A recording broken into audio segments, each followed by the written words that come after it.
दोस्तों सभी को मेरा नमस्कार। मैं महानंद कुमार आप सबों के बीच पुनः महात्मा गांधी जी के अगले टॉपिक की ओर जा रहा हूँ। महात्मा गांधी का एक बहुत बड़ा कारक और अमीरों के प्रति जो और अछूतों के प्रति रहा वह एक वसना गौ है।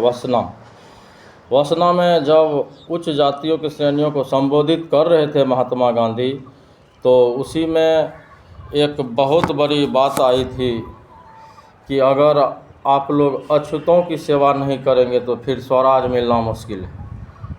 आप लोग जितने भी हैं अपने दलित श्रमिक लोगों का सम्मान करें, क्योंकि यह नमक आंदोलन या असहयोग आंदोलन कर लेने से और उसकी सफलता मिल जाने से भी हमें स्वराज नहीं मिलेगा। तो प्रतियोगी परीक्षाओं में पूछा जाता है स्वराज शब्द का प्रयोग किसने किया, तो वह महात्मा गांधी ही थे। वही वसना गाँव में संबोधन कर रहे थे स्वर्ण को और अमीर लोगों को। तो स्वर्ण और अमीर लोगों को बताया कि अछूतों से भी भेदभाव ना करें, क्योंकि अछूतों के साथ जो इतना शोषण करेंगे तो आपको उसकी प्रायश्चित करनी पड़ेगी, क्योंकि स्वराज हमें एकजुट होकर मिलेगा। हमें हिंदू, पारसी, सिख इत्यादि सभी मिलकर अगर राष्ट्र की एकता और अखंडता को अक्षुण्ण बनाए रखकर और एकजुट होकर हमें राष्ट्र के एकता के लिए लड़ना होगा। इसमें अछूत और छूत की भी सेवा करनी होगी, क्योंकि उसमें क्या है कि अगर आप अभी से शोषण करेंगे, अंग्रेज भी शोषण करेंगे, तो फिर वह समाज से बिखरा ही रह गया। आज भी एसटी समुदाय के लोग गांव और ग्रामीण इलाके में अपना घर नहीं बना पाते हैं, क्योंकि वह समाज से अलग ही रहता। अभी भी कहीं भी बसा है तो जंगल वाले इलाके में या नहर और नदी के किनारे वाले इलाके में बसा है, क्योंकि वह उसका रहन सहन और कुछ अलग ही रहा। और राष्ट्रीय आंदोलन में संथालों का भी बहुत बड़ा योगदान रहा। पहला अगर कोई आंदोलन है तो 1857 है देश में, लेकिन अगर अंग्रेज़ों के विरुद्ध अपने बलि का बकरा बने तो वह है एसटी समुदाय, जिसे अनुसूचित जनजाति कहते हैं। तो इन्हीं सब बातों के लिए गांधी जी वसना में भाषण दिए, तो उसी समय से गांधी जी के नारे गूंजने लगे। गांधी जी को बड़ा गौरवान्वित फील हुआ कि हम जो भाषण देते हैं उसमें कहीं न कहीं श्रमिकों की और मजदूर वर्ग के लोगों की खुशी छुपी होती है। तो बड़ी खुशी हुई और गांधी जी के जय जय के नारे लगाने लगे।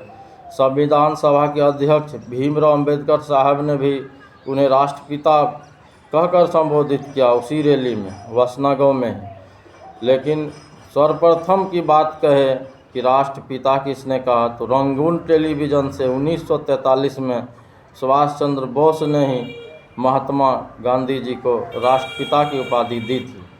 परंतु राष्ट्रपिता भीमराव अंबेडकर साहब भी कहा करते थे, क्योंकि पृथक निर्वाचन को लेकर जो मांग पर अड़े हुए थे पूना पैक्ट 1932 में, तो निम्न जातियों और दलित वर्गों के लिए पृथक निर्वाचन की मांग कर रहे थे। तो गांधी जी उसी पर बोले थे कि अगर हम पृथक निर्वाचन अगर दलित वर्ग को कर देंगे तो हमेशा के लिए वह स्वर्ण से अलग रहेंगे, क्योंकि उसी समय से सब दिन भेदभाव रहेगा।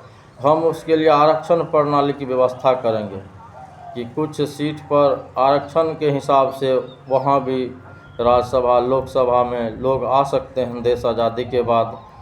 और जिस विधानसभा क्षेत्र में अगर वह प्रावधान होगा तो वहाँ सभी वर्गों के लोगों को अलग से आरक्षित सीट बनाया जाएगा।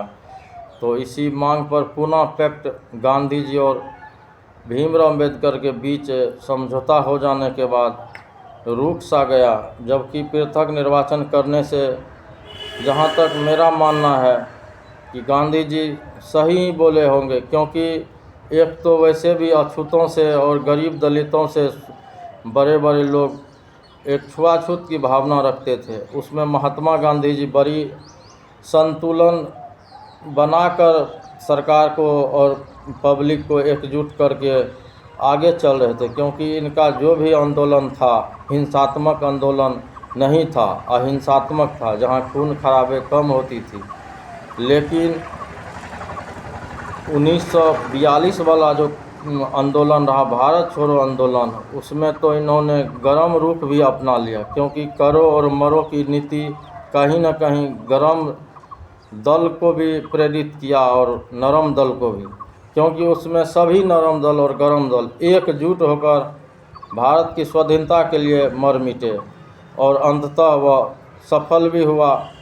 और लेकिन सफल होने के साथ एक दुख भी हुआ कि भारत के दो टुकड़े हो गए, भारत और पाकिस्तान, जिस पर आज तक बहस बना हुआ है कि महात्मा गांधी की छोटी सी भूल के चलते विभाजन किया गया, जबकि ऐसा नहीं था।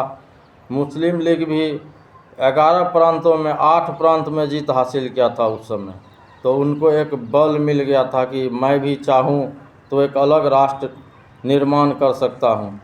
तो कुछ बड़े बड़े मुस्लिम के जो नेता थे उस समय, वो क्या किए, गांधी जी के पास प्रस्ताव रखे और उस समय के वायसराय के पास भी प्रस्ताव रखे, और गांधी जी अंततः वहाँ पर हार गए और भारत को 2 भागों में बांटने की बात कह दिए। तब जाके दंगा कहीं न कहीं जो देश में उबल रही थी हिंदू मुस्लिम के बीच, बहुत सारा संघर्ष, खूनी संघर्ष का खेल जारी था, वह थम सा गया और भारत और पाकिस्तान 2 भागों में बट गए। यह दुख और अफसोस था, लेकिन दुख अफसोस क्या, खून खराबा तो रुका और देश आज अपना देश पाकिस्तान अलग बना लिया, और हमारे हिंदुस्तान नाम से भारत को भी जानते, 4 नाम से जानते हैं। लेकिन उस समय अंग्रेज़ की बोई हुई यह चाल थी, जो हिंदू मुस्लिम सब दिन लड़ते रहे, तो उन्होंने हिंदू वर्गों के लिए हिंदुस्तान रख दिया और पाकिस्तान मुस्लिम वर्ग के लिए। तो आज भी विवाद का अड्डा बना हुआ है यह सब। जय हिंद, जय भारत। इन्हीं शब्दों के साथ मैं अपनी वाणी को विराम देता हूँ। अगला टॉपिक लेकर पुनः हाजिर होऊंगा अगले दिन। लाइक एवं सब्सक्राइब करना नहीं भूलें, क्योंकि आपका लाइक एवं सब्सक्राइब मेरा मोटिवेशन करता है। जय हिंद।